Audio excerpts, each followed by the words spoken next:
Je suis Joy Solvant, avocate de formation et DRH de parcours.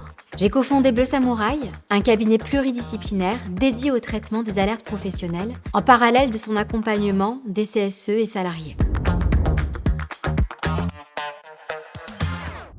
Dans cet épisode d'ouverture, l'enjeu est simple. Comprendre pourquoi les signalements explosent aujourd'hui et pourquoi les entreprises n'ont désormais plus vraiment le choix que de les traiter. Un signalement n'arrive jamais par hasard. Et s'il se multiplie, ce n'est pas parce que les entreprises deviennent plus violentes, mais c'est parce que quelque chose ne tient plus dans l'organisation. Tout s'accumule. La charge, la pression, les transformations organisationnelles. Le signalement devient un point de passage. Pour ouvrir cette série, j'ai choisi une voie qui croise psychologie du travail, lecture organisationnelle et responsabilité RH. Et cette voie, c'est celle de Jonathan Goldfarb, directeur du développement RH au sein du groupe Synergie, précédemment directeur du recrutement de Franprix et de Monoprix. Et ben ça tourne et c'est comme vous voulez. Super. Bonjour Jonathan. Bonjour. Ravi de t'avoir parmi nous. Pareil. Alors pour commencer, est-ce que tu pourrais te présenter en quelques mots, s'il te plaît ? Oui, donc très rapidement, aujourd'hui je suis le directeur de développement RH de Synergie, qui est donc un groupe de travail temporaire spécialisé dans l'expertise en ressources humaines et évidemment en intérim. Et au-delà de ça, j'ai 2 grandes parties de carrière, 10 ans d'opérationnel, de pratique, barman, restauration, et 10 ans de reconversion en ressources humaines, avec un passage par un master psychologie clinique. Ok. Bienvenue Jonathan. Cet épisode dans lequel tu interviens est très important parce que finalement il fixe le cadre. C'est l'épisode d'ouverture.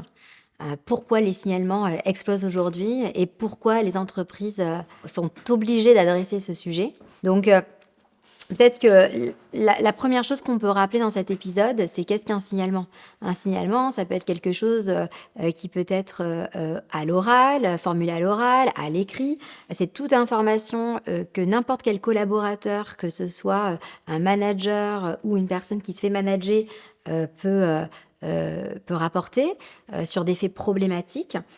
Qui vont tenir à des propos agressifs, à du harcèlement, à, on va dire, des tensions d'équipe.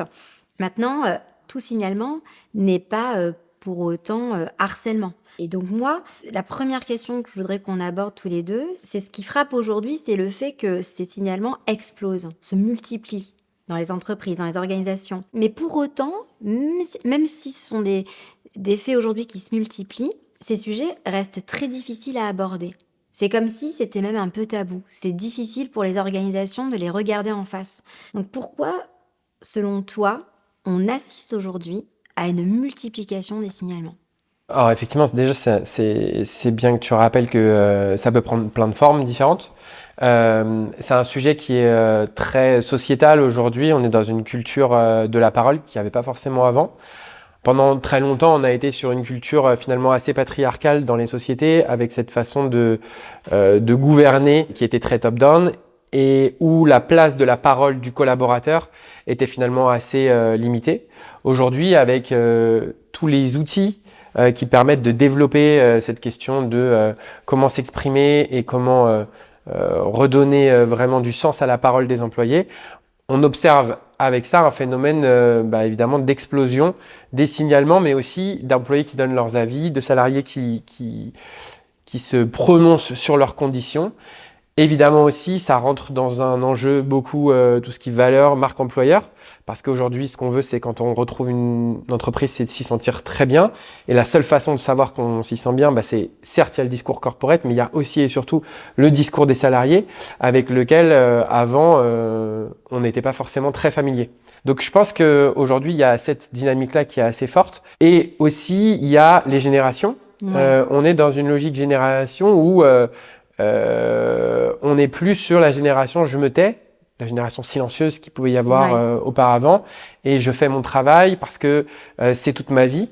Non, aujourd'hui, on a des attentes. Les générations qui arrivent veulent s'exprimer, le disent haut et fort partout, et ça crée justement cette occasion de pouvoir s'exprimer sur des choses plus ou moins difficiles.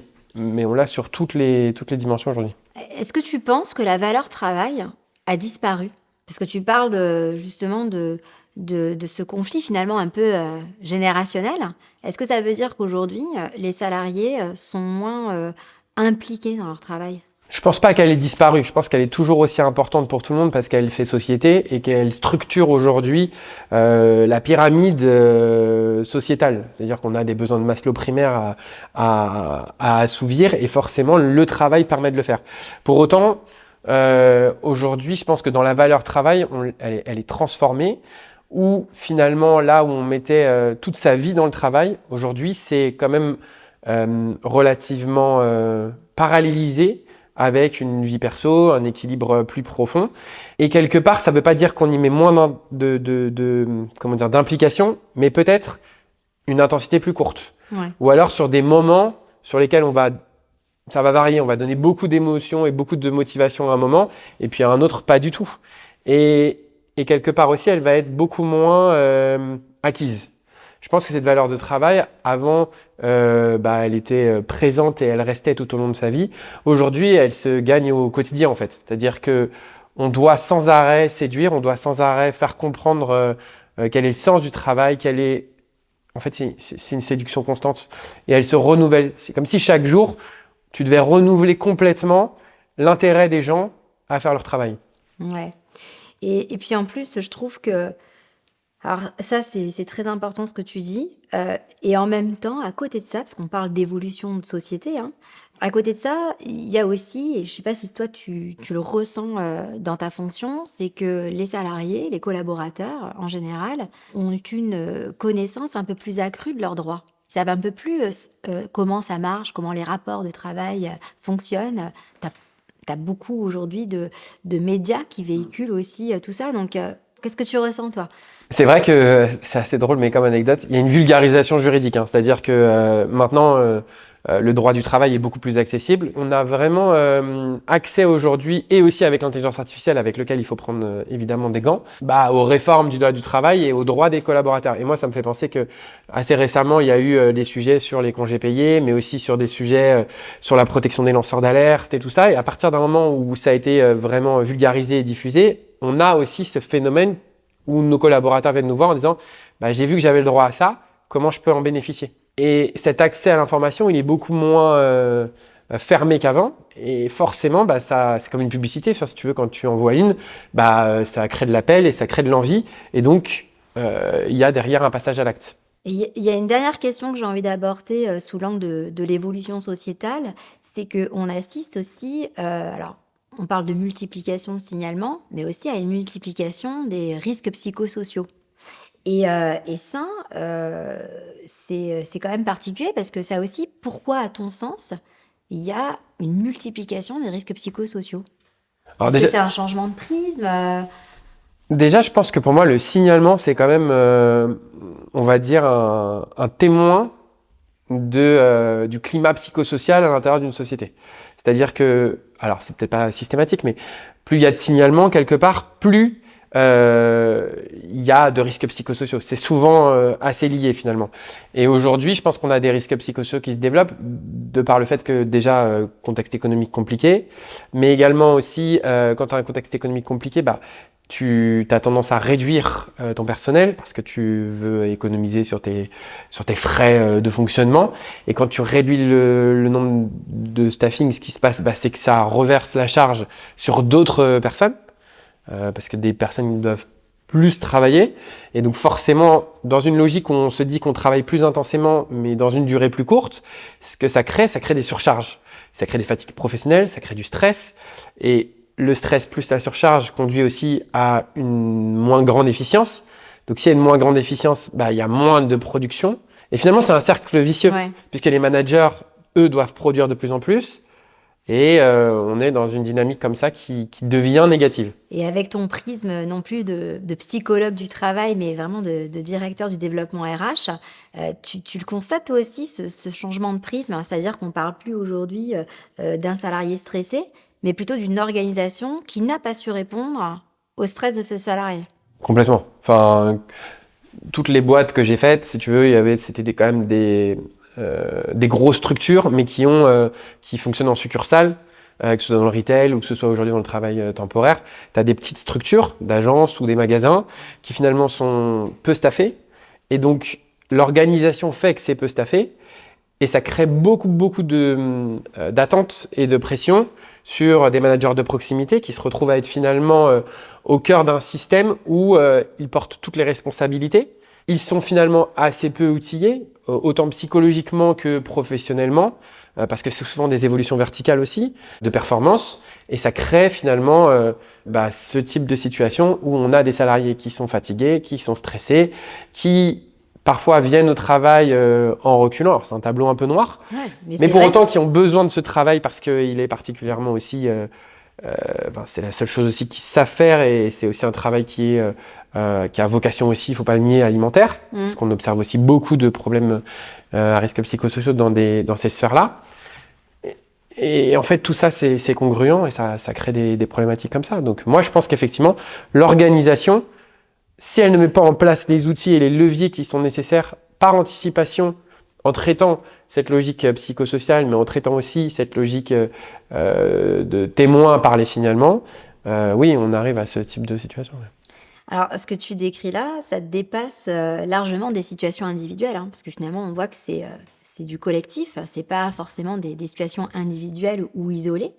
On a même le sentiment, finalement, que quelque chose se joue au niveau même de l'organisation du travail.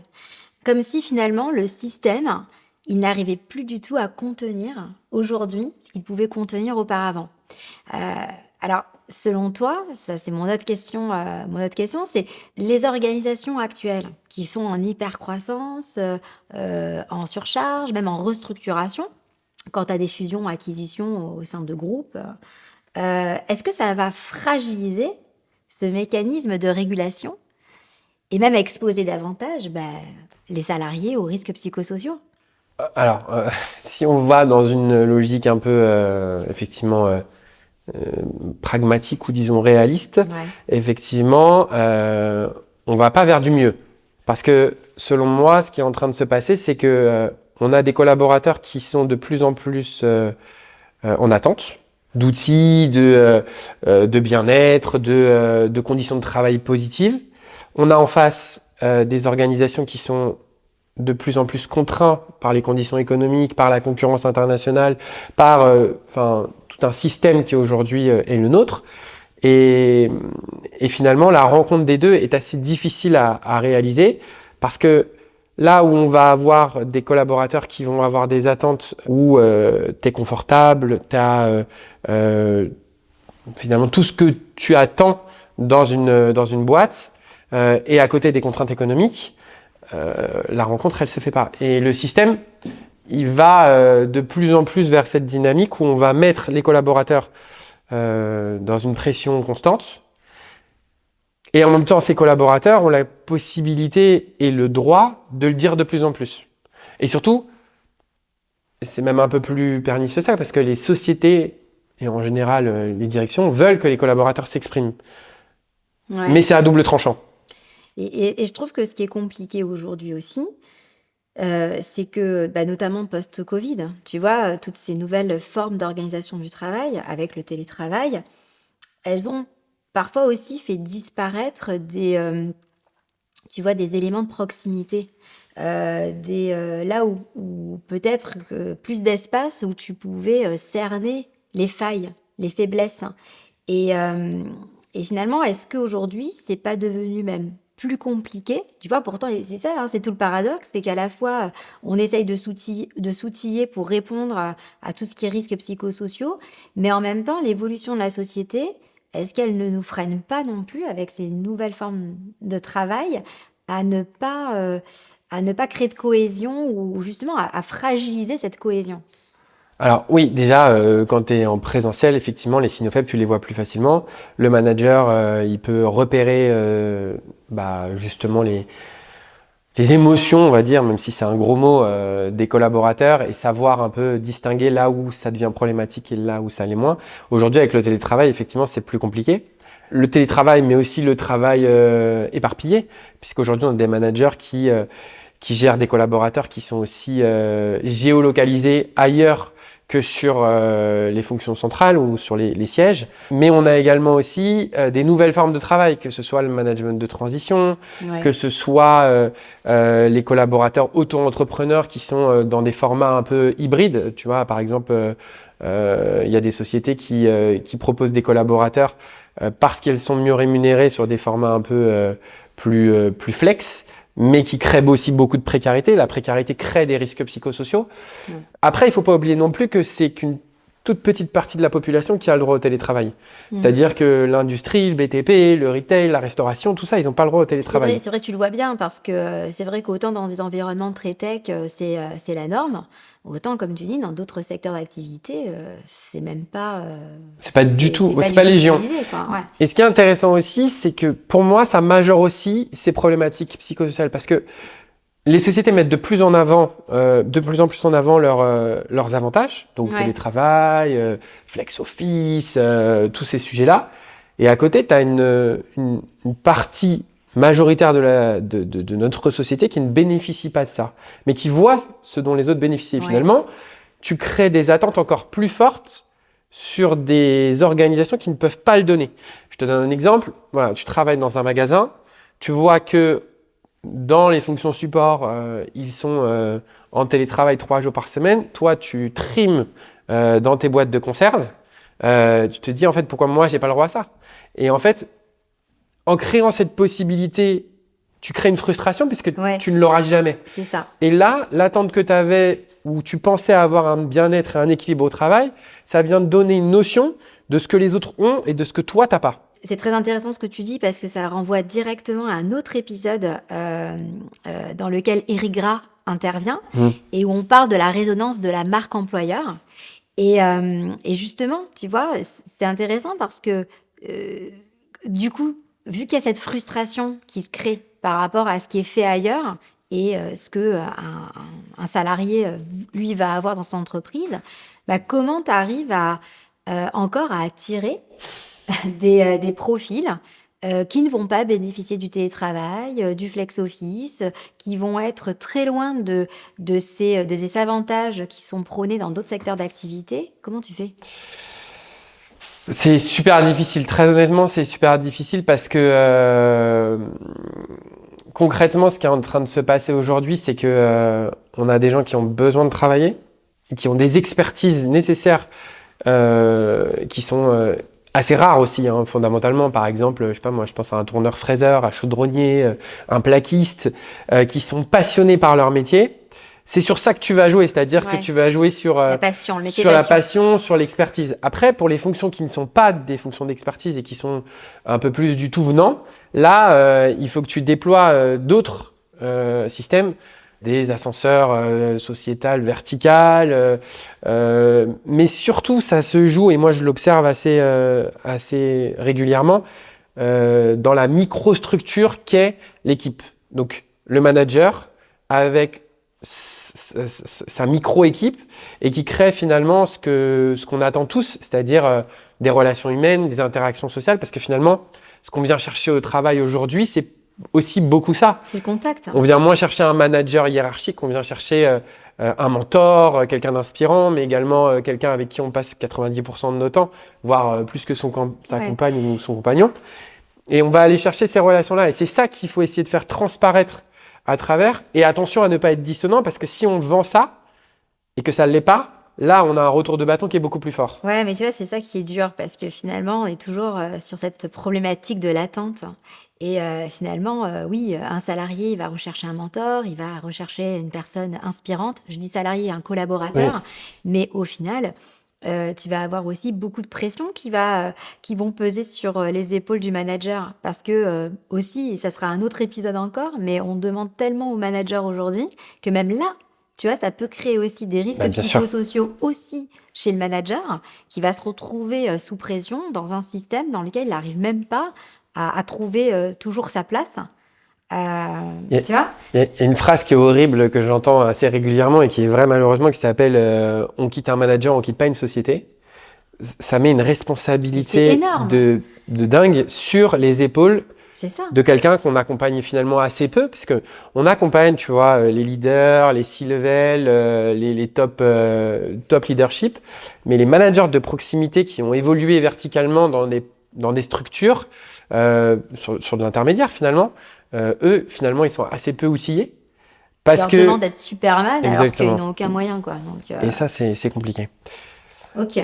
Alors, tu vois, bon, on parle de montée en tension organisationnelle. Après, pour moi, ça ne suffit pas forcément à tout expliquer. On Mm. l'a abordé un peu avant, mais rapidement. Et, euh, et tu vois, moi, ma question, c'est, je me demande, tu vois, s'il n'y a pas un déplacement profond aussi du regard qui est porté par les collaborateurs sur le travail. Tu vois, aujourd'hui, peut-être, est-ce qu'aujourd'hui, on n'accepte pas des situations qu'on acceptait avant? Et pourquoi? Pourquoi? Alors clairement, oui. C'est-à-dire qu'aujourd'hui, quand une organisation s'adresse à un salarié, elle doit lui montrer un collaborateur, hein, du respect, de la patience, le nourrir, lui proposer des tas de choses. Mm.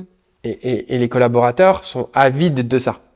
Et surtout, on est dans une logique d'impatience qu'il n'y avait pas forcément avant. Ouais. À cause des réseaux sociaux, à cause de tout ce qui existe autour et de tout ce qui permet d'être... on est dans une société très consumériste en fait. C'est-à-dire aujourd'hui, on n'a plus de résistance à la frustration. Mais on le voit aussi avec nos gamins. Hein. C'est-à-dire qu'aujourd'hui, on a des attentes qui sont très fortes et qui doivent être satisfaites tout de suite. Et donc, effectivement, avant, quand on disait à un collaborateur, bah, écoute, patiente 10 ans, et peut-être que tu auras le droit à une augmentation de salaire, peut-être que tu auras le droit à, ou un manager, un collaborateur supplémentaire, fais d'abord tes preuves. Ça, aujourd'hui, c'est plus possible. C'est plus possible d'abord parce que il y a d'autres formes de travail et donc le marché, il est assez ouvert et les gens peuvent ne pas rester dans la société qu'ils ont entre guillemets choisi. Il y a beaucoup plus de liberté sur le fait de quitter une boîte.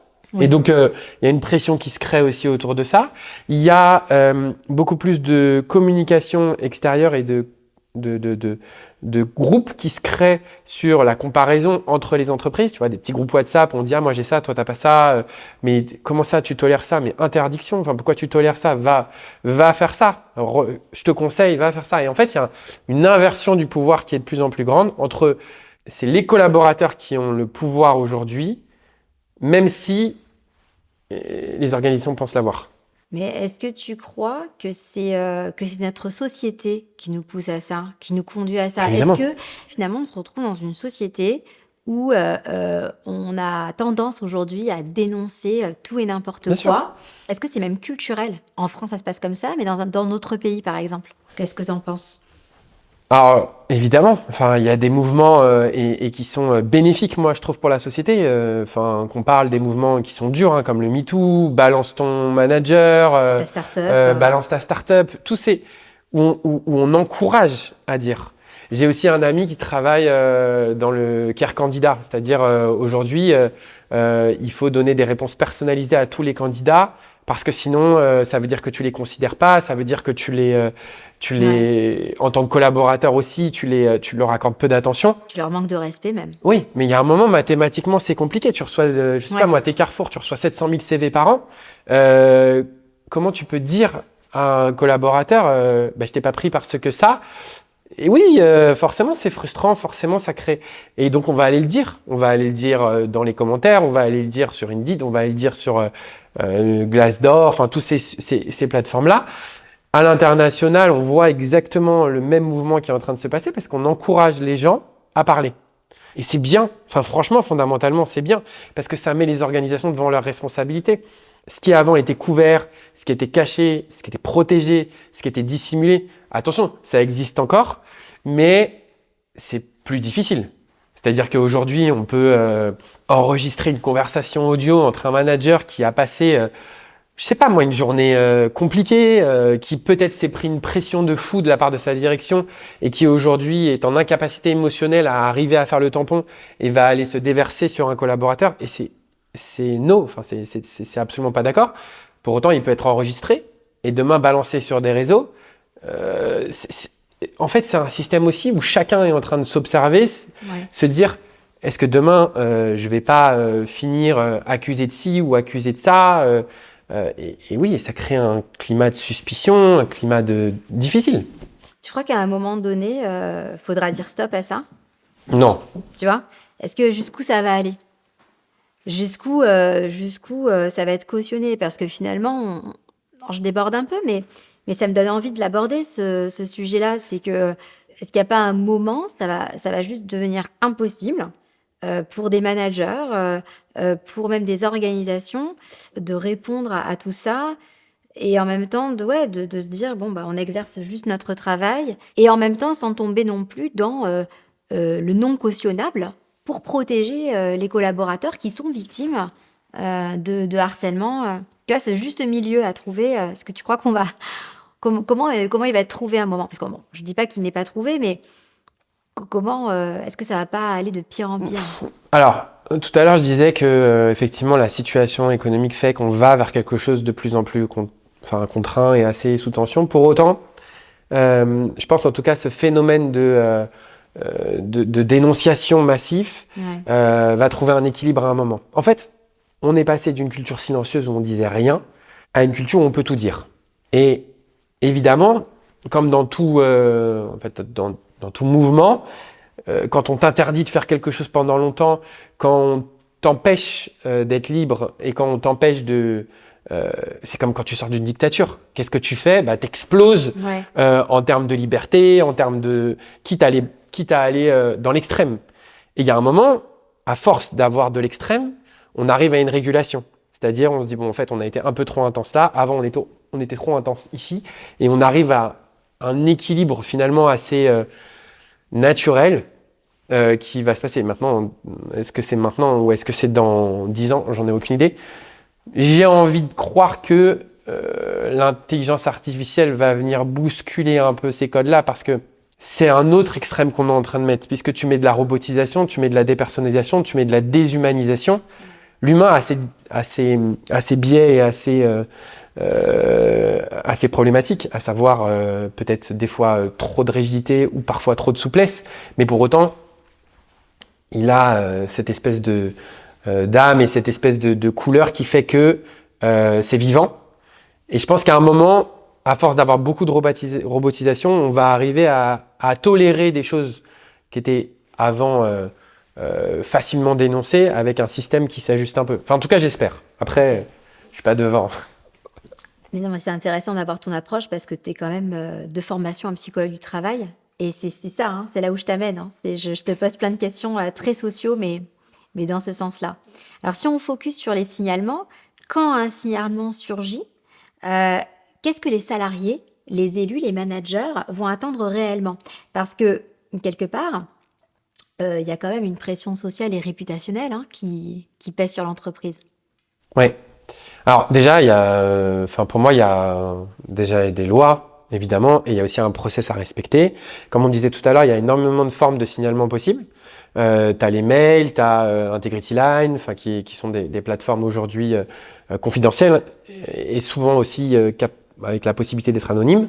Et donc, effectivement, tout signalement doit être traité. Pour autant, et nous, c'est ce qu'on fait aujourd'hui, c'est-à-dire qu'on accuse évidemment réception, mais au-delà d'accuser réception, c'est pas simplement un recommandé, hein, c'est accuser réception d'une parole, d'une émotion, d'une situation. Donc au-delà du tact aussi, ça va demander d'accueillir la parole, parce que c'est souvent d'abord une parole qui est assez cathartique, dans le sens où quand on commence à faire ce premier pas de se libérer et d'aller dire ce qui se passe, tu as un moment forcément d'accueil avant le décryptage. Après, vient la logique où effectivement, il faut faire des enquêtes ou alors au moins entamer des démarches. Ouais. Évidemment, tu peux les externaliser, tu peux les internaliser. Il faut aussi que ces personnes soient formées, parce que c'est très important. Aujourd'hui, on ne peut pas accueillir la parole et on ne peut pas traiter une situation comme on traiterait une autre. Je te donne un exemple. Tu as une situation d'abus sexuel qui vient d'être confiée, un harcèlement sexuel, en tout cas présumé, qui vient surgir. Tu peux pas le traiter de la même façon que une violence verbale. Tu peux pas non plus le traiter de la même façon que je sais pas moi, une corruption. Tu vois ce que je veux dire? Une dénonciation pour corruption. En fait, tout ça, ça demande énormément d'intelligence situationnelle. Et quand tu dois former les collaborateurs qui viennent recueillir cette parole-là. Parce que eux aussi, ils sont dans une dynamique avec énormément de pression, dans une dynamique où on leur demande des ressources qu'ils n'ont pas forcément. Souvent, dans les sociétés, c'est la direction conformité, celle qui est liée à tout ce qui est RGPD, L'éthique. compliance, éthique, qui joue ce rôle-là et qui mobilise les ressources humaines. Pour autant, à la conformité, c'est pas des psychologues nés, c'est pas non plus des thérapeutes nés, et on ne demande pas non plus de soigner, mais en tout cas, il y a un moment quand même où il y a énormément d'humains et énormément de paroles qui est libérée, et il faut être en capacité de l'accueillir. Donc, c'est un vrai problème aujourd'hui. C'est pour ça que dans d'autres épisodes, on en a également parlé, de ce recours aussi à l'externalisation qui est parfois aussi très important et même incontournable, parce que comme tu le dis, il y a des humains qui sont derrière le traitement de ces enquêtes et que il faut pouvoir avoir un dispositif le plus neutre possible et le plus sécurisant. Donc en interne, ça a parfois aussi ses limites. L'autre point que je pense qu'il est nécessaire d'aborder, et c'est tout l'enjeu de notre thématique, c'est pourquoi aujourd'hui les entreprises n'ont plus le choix. Alors au-delà des attentes qu'on a citées, il y a aussi quand même le poids du juridique, parce qu'on n'en a pas du tout parlé, parce que je suis vraiment partie dans l'angle sociologique, mais il y a quand même le poids du juridique avec la loi Sapin 2, avec aujourd'hui la contrainte légale et toutes les sanctions, les risques légaux qui en découlent.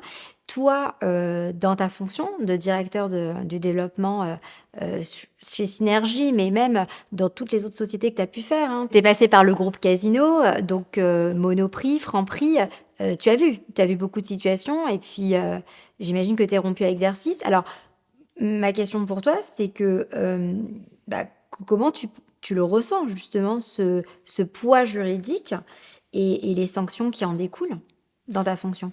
Donc effectivement, il y a 3 dynamiques pour moi qui ont vraiment participé, en tout cas, à ce phénomène-là. C'est d'abord effectivement la loi sur l'abandon de poste qui a permis qui a plutôt interdit une certaine pratique.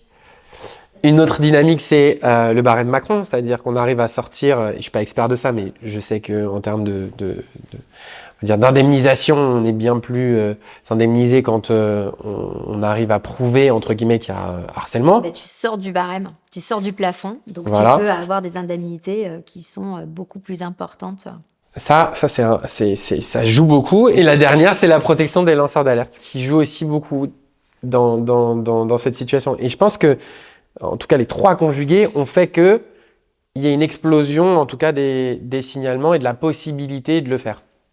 Okay. Et à la limite, c'est quand même amplement justifié, et c'est bénéfique pour la société. Pour autant, il faut aussi prendre des pincettes parce que des fois, c'est utilisé de manière fallacieuse. Alors, entre guillemets, c'est-à-dire que on va avoir peut-être plus tendance à avoir recours à ce type de dispositif pour obtenir quelque chose qu'avant on pouvait obtenir peut-être différemment. Merci à toi. Alors, pour conclure, quand on met bout à bout cette explosion des signalements, la transformation aussi des organisations, du prisme social, l'évolution du cadre juridique, on voit bien que le signalement n'est plus un sujet périphérique strictement RH. Il renvoie à plein de choses. Il renvoie à la culture, aux enjeux de pouvoir même, au collectif globalement. Alors, pour toi, la dernière question, la question de clôture, est-ce qu'un signalement est en train finalement de devenir une forme de régulation par défaut, là où ni l'organisation ni le management ne peuvent jouer pleinement leur rôle au quotidien? C'est une question assez difficile, mais en tout cas, effectivement, le signalement est un témoin de quelque chose. Et c'est un témoin, pour moi, d'un manque d'anticipation, d'organisation, d'outils et d'accompagnement. Et effectivement, aujourd'hui, dans les organisations, ça devient pour moi une épée de Damoclès à prendre de manière positive pour essayer de se préparer le plus possible à ne pas avoir effectivement ce type de signalement, mais également à les assumer quand il y en a. Parce que on n'empêchera jamais les gens de parler et il ne faut pas le faire. Pour autant, on peut assumer ses erreurs, on peut en prendre la responsabilité, dire que on met en place des moyens correctifs pour justement arriver à pallier à ce type de situation. Et quelque part aussi, les signalements sont comme tu disais, des variables d'ajustement pour faire remonter des dysfonctionnements, peut-être sur lesquels on n'a pas forcément une conscience très éclairée. Et ça vient illustrer quelque chose. Donc effectivement, pour moi, il faut, c'est peut-être pas il faut, mais en tout cas, il est nécessaire d'accompagner, de former de plus en plus, de mettre en place beaucoup de dispositifs pour pouvoir laisser la parole se libérer dans un cadre finalement assez ouvert et confortable, mais sans pour autant arriver à une parole qui explose. Parce que quand elle explose, c'est parce qu'elle n'a pas été écoutée avant. Merci beaucoup, Jonathan, d'avoir ouvert ce podcast, parce que finalement, cet épisode était très sociologique, mais permet de comprendre pleinement pourquoi aujourd'hui on se retrouve avec une montée en puissance des signalements. Et ça va nous permettre aussi de décrypter tout ce qu'il y a autour avec les différents intervenants, mais ton angle psychologue, clinicien du travail, avec aussi cet angle très RH opérationnel, nous apporte beaucoup de clés. Merci à toi.